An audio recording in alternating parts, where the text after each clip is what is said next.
You are listening to Notes Between the Lines. Searching for humanity in a postmodern age of technology, paranoia, and propaganda. Episode 1, The Formative Myth of Humanity. Who am I? Who are you? And where are my trousers? A presentation by author, technologist, and depth psychologist, Tom Strelo. Mark Twain once proclaimed, "The two most important days in your life are the day you are born and the day you find out why." From our first breath to our last, we are continually faced with the fundamental questions. Who am I, and why am I here? At birth, our identity begins in our mother's gaze. We see ourselves through her eyes. If she is happy, we are happy. If she is anxious, we are anxious. Our sense of safety is merged into the existential haze of parental protection and fallibility. As the calendar ticks off days, months, and years, we begin to differentiate from our parents, discovering our own needs and values apart from them. We learn to set boundaries, initially in the power of a cry, and then eventually by the force of the word no. Often we do not even comprehend the import of setting boundaries beyond the discovery that it gets a reaction from our caregivers. We begin to develop a sense of our own power as an independent organism that at the same time is dependent on others for our well-being. As we grow, we experience joy and laughter, hunger and pain, comfort and fear, uncertain of the source and meaning of this ambiguous existential dilemma called life. Developmentally, we are in a primal dance between our separateness and relationship, between our individuality and community. As we inculcate a sense of our solitary vulnerability in relationship to the world, we find meaning and purpose in a societal narrative that either reinforces a bias towards or away from one another. On one hand, if we experience the world as dangerous, insufficient, and combative, we may develop a conservative view of power, which effectually defines a political hierarchy of the powerful exploiting the powerless. This develops into an immature morality of selfishness, greed, and immature competition. In this dysfunctional social hierarchy, one's identity will either become conflated in some uneasy narcissistic bubble of the perpetrator, or deflated in a fog of perpetual victimhood. If we identify with a narrative of powerlessness, we become easy prey to the powerful, those who identify power as the ability to control others by exploiting their fears and vulnerability. However, this thirst for power and control is merely in compensation for a deeper unacknowledged fear of powerlessness. Relationally, an exclusionary narrative of scarcity, fear, and paranoia leads to separation and isolation. Our assumptions of authority may alternately become fixated on ourselves or others, or even some specific cultural, religious, or political ideology dictating our place in society. Our personal power and authority become objectified in a belief in our separateness, that we are forever alone in a dangerous world. On the other hand, if we experience the world as safe, adequate, and supportive, we may develop a liberal view of power based on the shared value of each member within the whole of society. This principal framework of security, competency, and symmetrical responsibility develops into a mature morality of compassion, generosity, and cooperation. In community, we see ourselves as adequate within a reasonable sense of our own capabilities, supported in our limitations by the capabilities of others, and replete in our own capacity to help others in need. We consider ourselves as committed participants, members of a larger organism, a community of diverse individuals with valuable skills and interests. Relationally, an inclusionary narrative of sufficiency, hope, and empowerment leads to cooperation and community. Our power and authority are internalized in a belief in our mutual responsibility towards the common good, inclusive of ourselves in relationship to others. Safety emerges from the adequacy of shared resources and accommodation. Thus, we have two diametrically opposed mythologies of humanity, one based on scarcity and the other based on sufficiency. And yet in practice, we innately hold them both in an uneasy detente within our psyches. There is a non-linear developmental path from the juvenile myth of our inadequacy and dependency to the adult myth of empowerment and interdependency.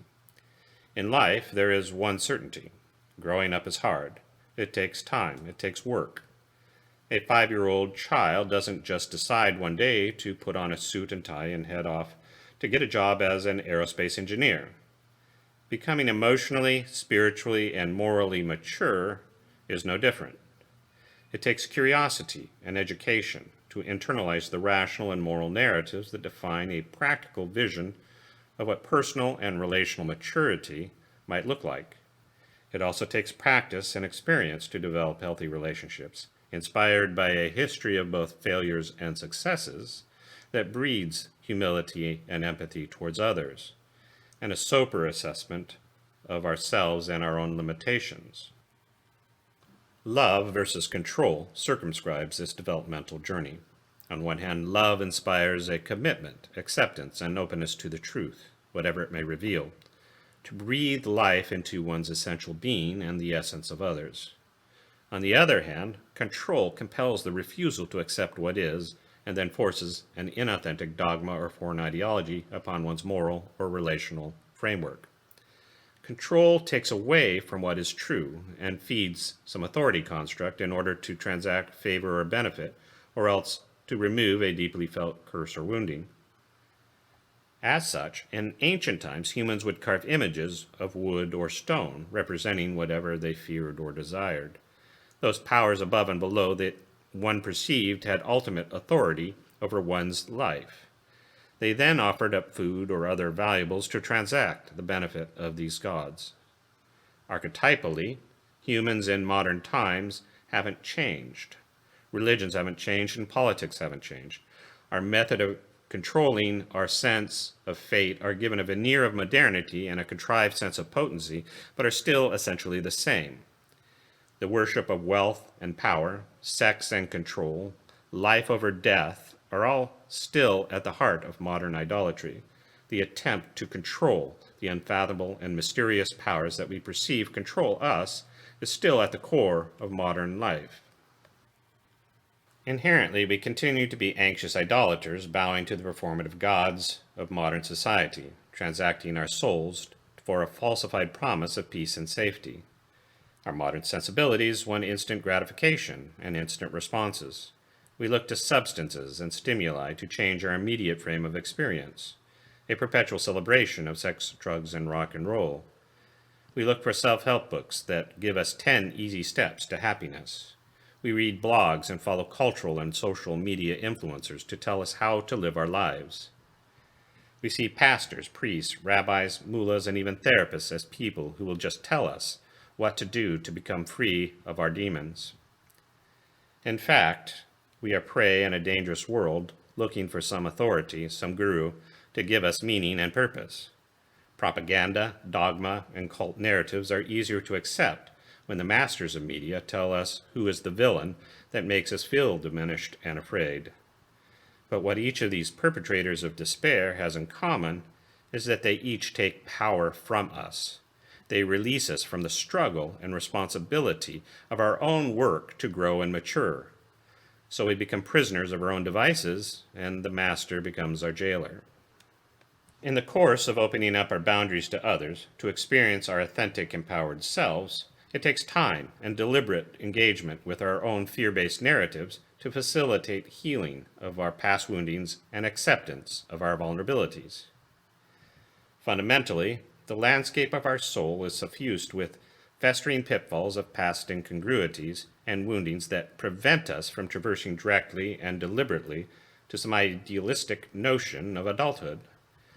In our life's journey, we develop experiential triggers in response to our past woundings that habituate our response to stressful circumstances.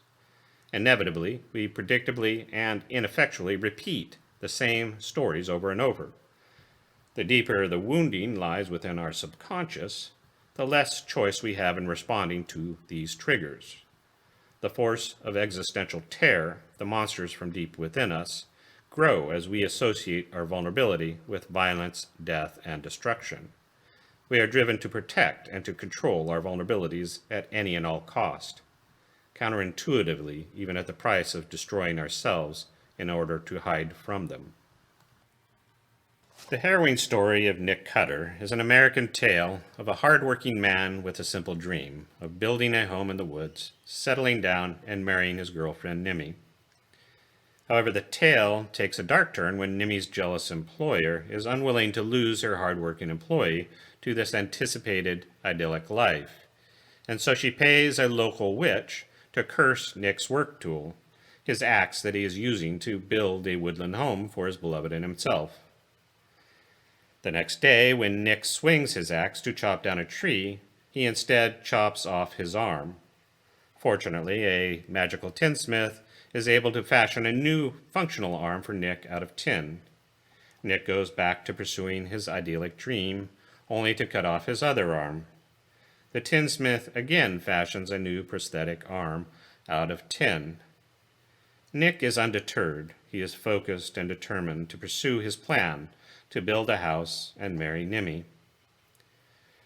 As the story continues, the cycle of self-destruction repeats itself, with Nick losing both his legs and his torso. Each body part in turn is replaced by the magical tinsmith. Finally, Nick swings the cursed axe, only to cut out his heart. This time the magical tinsmith is not able to fashion him a new heart. Without his heart, Nick's simple dream of an idyllic life with his beloved melts away, and he is left alone in the woods to rust away.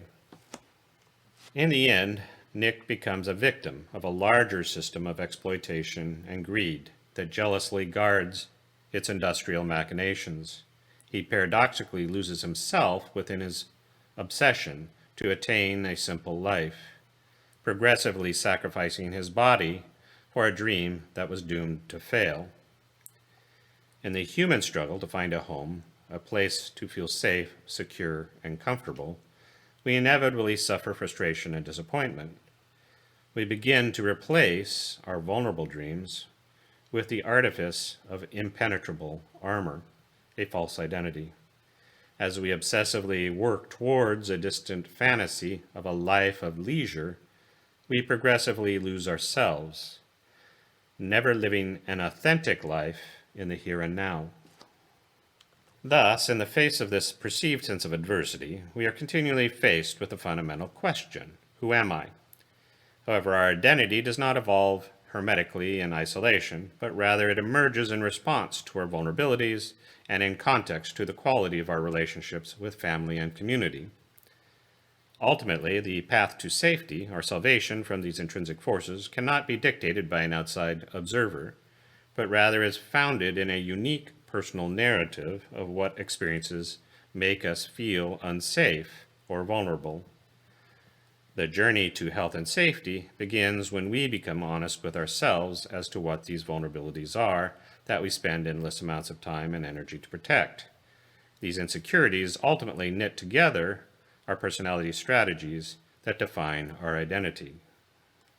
For a few, there may be some prior revelation or experience or self-reflection that enlightens them to what motivates their foremost fears. But for many, this remains hidden in the dark recesses of their subconscious, buried by their rational defenses, motivated by an overwhelming fear of facing one's fears. Thus, we ignore and we hide, developing impregnable personas to face the world. Even those who think they know quite often don't, for this very same instinctual dilemma buried deep within the subconscious.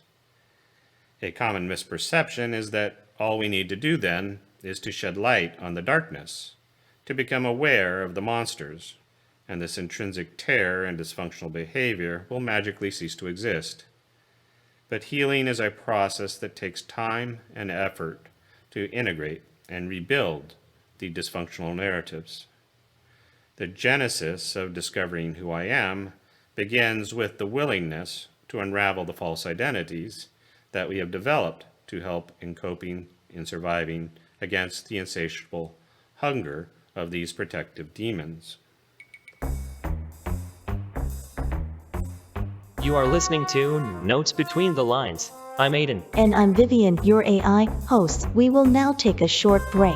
Please sit back and enjoy a few moments of bliss listening to these groovy vibes. Take a few mental notes and contemplate your dreadful mortality. In a few moments, we will return with the second part of Notes Between the Lines, a musical play. No, Aiden, it's not a musical play. It is just more of our presenter talking to other humans about their pathetic human existence. Here, in my notes it says, play, music.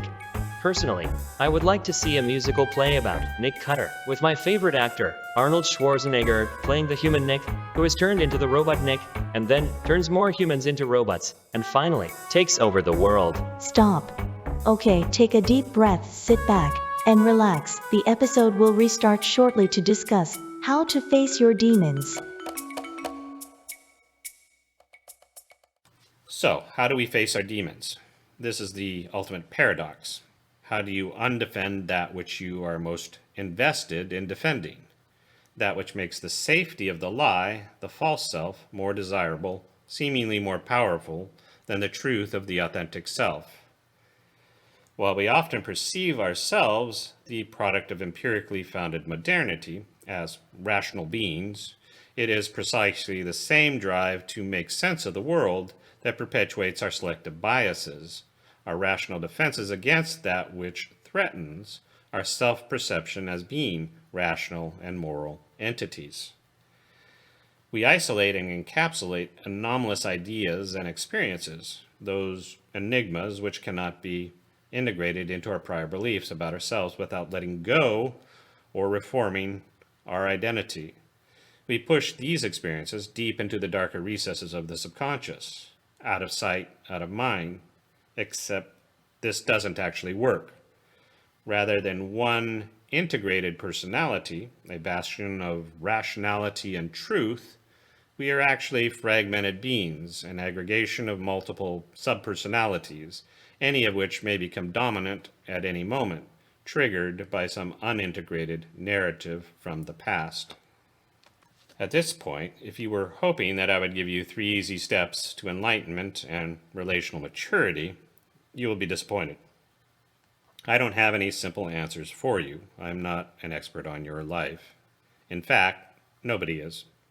However, as a fellow human being searching for answers, it is my intention in this series of presentations to build maps to a suggested destination of psychological health and well-being based on both contemporary and ancient studies on human nature. As such, a map does not fundamentally dictate a path. It merely shows the many possibilities. The traveler must choose their own path to their own subjective destination. In reality, there are many possible destinations, many dead ends, many roundabouts, and many directions to get somewhere other than where you stand now. Inevitably, many folks will choose to remain in the safety of some familiar whereabouts, regardless of a better future beyond the horizon, what Henry David Thoreau described as lives of quiet desperation, resigned to the continuity and predictability of a mundane life, lost to the potential of life's heartfelt adventures and concealed beyond unconscious despair, they never venture further than the portals of the castle walls they have built to protect themselves, and yet which also, paradoxically, constrain them. In contrast, the great mythologist Joseph Campbell encouraged each adventurer to follow their own call to fulfillment, explaining, "The heroic life is living the individual adventure. There is no security in following the call to adventure. Nothing is exciting if you know what the outcome is going to be. To refuse the call means stagnation. What you don't experience positively, you will experience negatively. You enter the forest at the darkest point, where there is no path. Where there is a way or path, it is someone else's path. You are not on your own path. If you follow someone else's way, you are not going to realize your potential." Some may already be on their own adventure to discover who they are. Others, while not ready now, may eventually respond to a deeper calling to adventure at a later time. While no path is prescribed and no solution solves every problem, This is resolved, as Campbell points out, if we each engage our own calling, our own dynamic path. In the previous story of Nick Cutter, he was left to rust away in the woods. His girlfriend had moved on and married another guy. His dreams are buried and gone. But that is not the end of Nick's story. Eventually, the time comes when Nick is called to a new adventure, set on a path to rediscover his heart. Initially, the focus of Nick's new journey is a powerful magician, a legendary wise man who can solve any problem. Nick trusts that the sage magician can give him a new heart. He joins 3 other adventurers who likewise hope that this sage magician can resolve their most fundamental vulnerabilities. As their journey unfolds, the team of adventurers encounter numerous trials and tribulations. In the course of these challenges, what they perceive to be their vulnerabilities unwittingly become their greatest strengths as they work together to support one another down the colorful road they travel, ultimately bringing them to safety. However, when the adventurers finally reach the all-powerful wizard, they discover that he is a powerless fraud, hiding behind a false persona created to maintain power and control over his dominion, the Land of Oz. The wizard's real name is Oscar Diggs, or Oz for short. Oscar succumbs to his unveiling. Letting down his own false persona, he helps the adventurers realize that what they truly need was already deep within them, buried by their fears, doubts, and false expectations. What they were looking for, they already had. Nick realizes that he is more than just a tin man.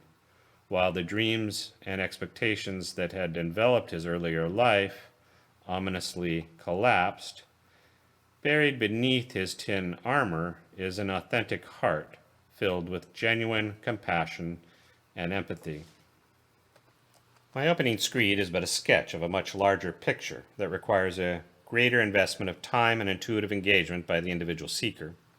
I am but a fellow adventurer, an artist, writer, technologist, and student of both depth and experiential psychologies. My focus has been on the spiritual quest to open up the deeper dimensions of the narrative psyche, the soul, in relationship to others and our essential humanity. There are certainly many other paths for the adventurer to explore to assist them on their journey. My specific bias, based on training and background as a psychotherapist, is in depth psychology as well as creative arts and drama therapies. As such, I have endeavored to engage the non-rational channels of transformation through intuitive and embodied techniques already embedded in the psyche, as well as in culture and society. There are many other types of therapists and techniques that may facilitate opening up the personal narrative and experience of the individual, which one may explore. Historically, there is also the individual path of the spiritual quest, the hero's journey into the calling of the unknown, archetypally wandering down the untrodden path, stepping beyond one's fears and expectations. And then, unfortunately, as I've alluded to previously, there is the more common path of spiritual entertainment, blindly following a path set by others at a safe distance to experience a figment of some truth, without actually getting your feet wet. For some, this may be as far as they are willing to risk straying from the familiar. Yet, still for others, the testing of the waters is an essential step to some future immersion into the psychic backwaters stirring deep within their soul. In this series of presentations, at best, all I can do is stir the waters to help the adventurer imagine different possibilities in their life. Psychological growth and repair are not passive tasks. It takes an investment of time and effort by an individual to develop their personal and relational narratives. Initially, I have committed to develop 10 episodes, and then I will reevaluate whether there is an audience that finds the subject matter interesting or useful, and whether I have anything else to say. This series of presentations is an expansion of a blog I started over a decade ago with the same name, Notes Between the Lines. I will subsequently use this older blog to post the transcripts of these presentations.